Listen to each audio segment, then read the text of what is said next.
মৰমৰ ছাত্ৰ ছাত্ৰীসকল, আজি আলোচনা কৰিম ক্লাছ 8ৰ পাঠ 6 দহন আৰু শিখা। 1 নম্বৰ প্ৰশ্নটো চোৱা। দহন সংগঠিত হ'বৰ বাবে আৱশ্যকীয় চৰ্তবোৰৰ তালিকা প্ৰস্তুত কৰা। দহন সংগঠিত হ'বৰ বাবে আৱশ্যকীয় চৰ্তবোৰ হ'ল: কটো হৈছে দাহ্য পদাৰ্থ হ'ব লাগিব।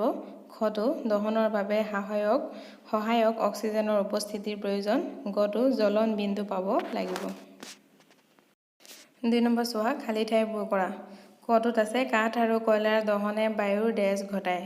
উত্তৰটো হ'ব প্ৰদূষণ। খটো আছে ঘৰত ব্যৱহাৰ কৰা এবিধ জুলীয়া ইন্ধন হ'ল ডেছ। উত্তৰ হ'ব কেৰাচিন।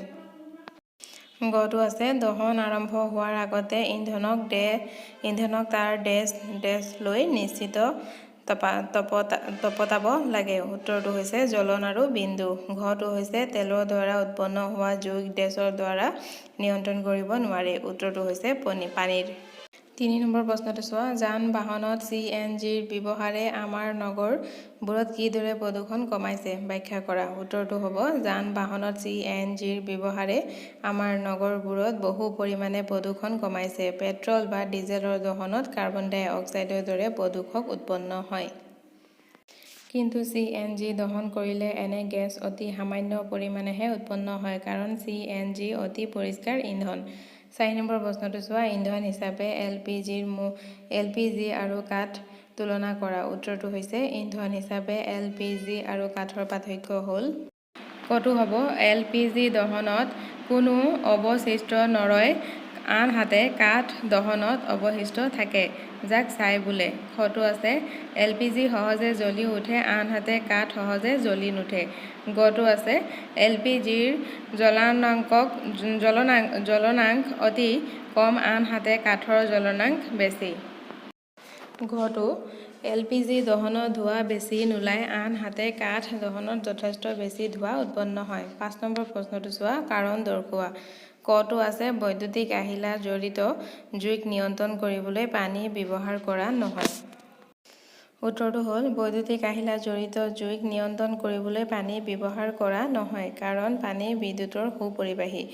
পানীৰে বিদ্যুৎ চলিত হৈ পানীৰে জুই নুমুৱা জনৰ বিপদ ঘটিব পাৰে। সেয়ে পানীৰ বৈদ্যুতিক আহিলা জড়িত জুইক নিয়ন্ত্ৰণ কৰিব নোৱাৰি। খটো আছে ঘৰুৱা ব্যৱহাৰৰ বাবে কাঠতকৈ LPG অধিক ভাল। উত্তৰটো হ'ব LPG দহনে ধোঁৱাৰ সৃষ্টি নকৰে। পাত্ৰৰ তালিকা কাজল নহয়, তাপ বেছিকৈ দিয়ে। LPG দহনত অৱশিষ্ট বা ছাই উৎপন্ন নহয়। কিন্তু কাঠ দহনত ধোঁৱা ওলায়, পাত্ৰৰ তলিত কাজল হয়, তাপ উৎপন্ন হোৱাৰ মাত্ৰাও কম। কাঠ দহন অৱশিষ্ট বা ছাই উৎপন্ন হয়। সেয়ে ঘৰুৱা ব্যৱহাৰৰ বাবে কাঠতকৈ LPG অধিক ভাল। গটো আছে কাগজ এখনত সহজে জুই লাগে, আনহাতে এলুমিনিয়াম পাইপত মেৰিয়াও কাগজত সহজে জুই নালাগে। উত্তৰটো হ'ব কাগজৰ জ্বলনাংক কম, আনহাতে এলুমিনিয়ামৰ জ্বলনাংক বেছি। সেইবাবে কাগজ এখনত সহজে জুই লাগে, আনহাতে এলুমিনিয়াম পাইপত মেৰিওৱা কাগজত সহজে নালাগে। 6 নম্বৰ প্ৰশ্নটো চোৱা। মমবাতি শিখা এটাৰ চিত্ৰ আঁকি চিহ্নিত কৰা। ছবিটো ইয়াত দিয়া আছে, তোমালোকে চাই ল'বা, চাই মেলি নিজৰ বহীত আঁকিবা। 7 নম্বৰ প্ৰশ্নটো চোৱা। ইন্ধনৰ কেলৰি মান প্ৰকাশ কৰা এককটোৰ নাম লিখা। উত্তৰটো হ'ব ইন্ধনৰ কেলৰি মান প্ৰকাশ কৰা এককটোৰ নাম হ'ল কিলোজুল বা কিলোগ্ৰাম, কেজে বা কেজি। 8 নম্বৰ প্ৰশ্নটো চোৱা। কাৰ্বন ডাই অক্সাইডে কেনেকৈ জুই নিয়ন্ত্ৰণ কৰিব পাৰে? ব্যাখ্যা কৰা। উত্তৰটো হ'ব কাৰ্বন ডাই অক্সাইড অক্সিজেনতকৈ বহুত গধুৰ। কাৰ্বন ডাই অক্সাইড গেছে জুইক কয়লাৰ দৰে ঢাকি ধৰে। এনে হোৱাৰ বাবে বায়ুৰ অক্সিজেনৰ লগত জুইৰ সংযোগ বিচ্ছিন্ন হয়। অক্সিজেন অবিহনে জুই নজ্বলে, গতিকে জুইকুৰা নুমাই যায়। এইদৰে কাৰ্বন ডাই অক্সাইডৰ দ্বাৰা জুই নিয়ন্ত্ৰণ কৰিব পাৰে। 9 নম্বৰ প্ৰশ্নটো চোৱা। কেঁচা পাতৰ দম এটা পুৰিবলৈ টান, কিন্তু শুকান পাতত সহজে জুই লাগে। ব্যাখ্যা কৰা। উত্তৰটো হৈছে শুকান পাতৰ জ্বলনাংক কম, আনহাতে কেঁচা পাতৰ জ্বলনাংক বেছি। সেয়ে শুকান পাতৰ দম এটাত সোনকালে জুই লাগে, কিন্তু কেঁচা পাতৰ দমত সিমান সোনকালে জুই নালাগে। 10 নম্বৰ প্ৰশ্নটো চোৱা, সোণ আৰু ৰূপ গলাবলৈ সোণাৰী এজনে শিখাৰ কোনটো মণ্ডল ব্যৱহাৰ কৰে ব্যাখ্যা কৰা। উত্তৰটো হৈছে সোণ আৰু ৰূপ গলাবলৈ সোণাৰী এজনে শিখাৰ বৰ্হি মণ্ডলটো ব্যৱহাৰ কৰে, কাৰণ এই মণ্ডলৰ উত্তাপ সৰ্বাধিক, উষ্ণতা প্ৰায় 800 ডিগ্ৰী চেলছিয়াছ আৰু এই মণ্ডলটো উজ্জ্বল নহয়। 11 নম্বৰ প্ৰশ্নটো চোৱা, কোনো এটা পৰীক্ষাত ইন্ধন এটাৰ 4.5 কেজি পৰিমাণক সম্পূৰ্ণভাৱে পোৰা হ'ল, উৎপন্ন হোৱা তাপৰ পৰিমাণ 180,000 কেজি পোৱা গ'ল, ইন্ধনটোৰ কেলৰিমান গণনা কৰা। উত্তৰটো হৈছে ইয়াত ইন্ধনৰ ভৰ সমান 4.5 কেজি, উৎপন্ন তাপৰ পৰিমাণ 180,000 কেজি, এতেকে ইন্ধনৰ কেলৰিমান হ'ব 180,000 হৰণ 4.5 সমানচিন 40,000 কেজি। 12 নম্বৰ প্ৰশ্নটো চোৱা, মামত ধৰা প্ৰক্ৰিয়াটোক দহন বুলি ক'ব পাৰিনে আলোচনা কৰা। উত্তৰটো হ'ব মামত ধৰা প্ৰক্ৰিয়াটোক দহন বুলি ক'ব নোৱাৰি। এই প্ৰক্ৰিয়া এক ৰাসায়নিক বিক্ৰিয়া মাথোন। ইয়াত তাপ, শক্তি আৰু পোহৰ উভয়ে উৎপন্ন নহয়। দহন তাপ, শক্তি আৰু পোহৰ উভয়ে উৎপন্ন হয়, সেয়ে মামত ধৰা প্ৰক্ৰিয়াটোক দহন বুলি কোৱা হয়। 13 নম্বৰ প্ৰশ্নটো চোৱা, আবিদা আৰু ৰমেশে এটা পৰীক্ষা কৰি আছে য'ত বিকাৰত পানী তপতাব লাগে। আবেদাই মমবাতি শিখাৰ হালধীয়া অংশৰ ওচৰত বিকাৰটো ৰাখিলে, ৰমেশে শিখাটোৰ বাহিৰতম অংশত বিকাৰটো ৰাখিলে, কাৰ পানীখিনি সোনকালে তপত হ'ব?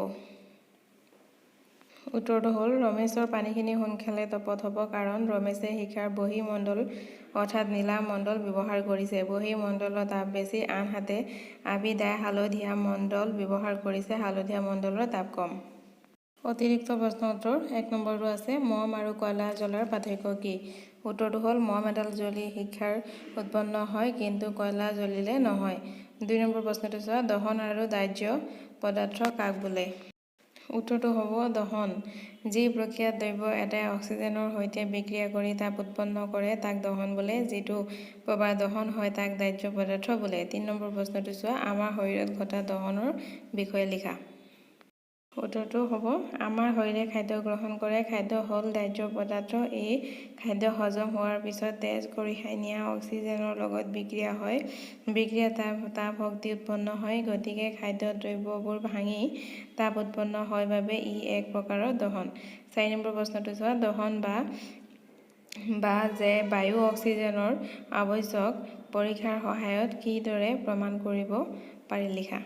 উত্তৰটো চোৱা, তলৰ পৰীক্ষাৰ সহায়ত দহন যে বায়ুৰ। আৰু ইয়াত ছবিকেইটা দিয়া আছে, 3টা ছবি আছে, ক, খ, গ। 3টা ছবি তোমালোকে নিজে অকণমান ঘৰত আঁকি ল'বা। এখন টেবুলত এডাল জ্বলি থকা মমবাতি থিয়কৈ ৰখা। মমডালৰ ওপৰত কাঁচৰ চিমনী এটা ৰাখি ইয়াক কিছুমান কাঠৰ টুকুৰাৰ ওপৰত এনেদৰে স্থাপন কৰা যাতে চেমিনীটোত বায়ু সোমাব পাৰে। চিত্ৰ ক, শিখাটোৰ কি ঘটে পৰ্যবেক্ষণ কৰা। এতিয়া কাঠৰ টুকুৰাবোৰ আঁতৰোৱা আৰু চিমনীটোৰ টেবুলৰ ওপৰত থোৱা।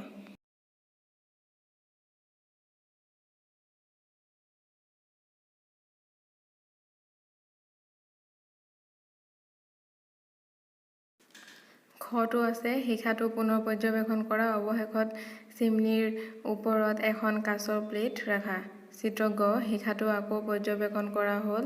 আমি জানো যে দহনৰ বাবে বায়ুৰ প্ৰয়োজন। পৰিস্থিতি কত মমডালৰ মুক্তভাৱে জ্বলে য'ত তল ফালৰ পৰা চিমনীত বায়ু সোমাব পাৰে।